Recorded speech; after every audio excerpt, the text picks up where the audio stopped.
Bom dia, eu sou Humberto, aluno do curso de Licenciatura em Filosofia da UEMA Paulo Humberto de Campos. Vou falar um pouco aqui do filme Narradores de Javé. O filme Narradores de Javé conta o caso dos moradores de um povoado fictício, prestes a ter de deixar o lugar por causa da construção de uma usina hidrelétrica.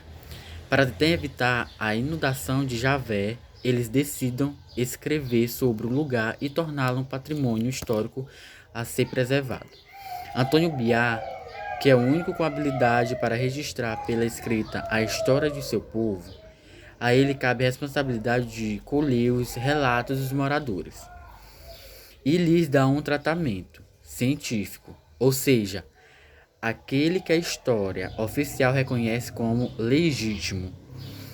É assim que o filme, dirigido por Eliane Café, 2004 Brasil, nos apresenta o, o conflito entre a memória dos moradores, os diferentes olhares que ela desvela, e ao mesmo tempo aquilo que há de comum à história de uma comunidade relatada literariamente. A versão oficial é a imaginação. É mais do que o confronto entre a história oficial e a história oral.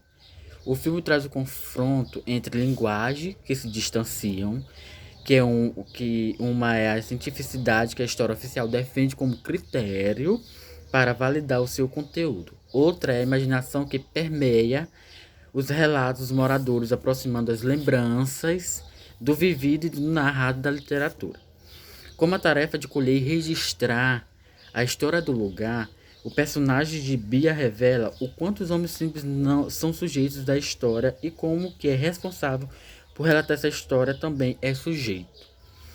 Este não deixa de atribuir sentido àquilo que é relatado quando escolhe reúne da forma ao que é escolhido. A isenção e a imparcialidade do historiador surgem como impossíveis e reforçam a noção de história como resultado de versões diferentes em confronto.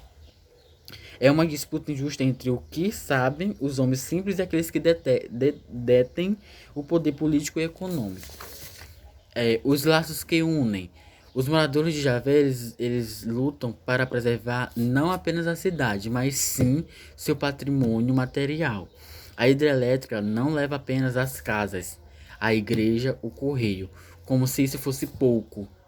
Leva também a possibilidade de os vivos chorarem seus mortos no cemitério.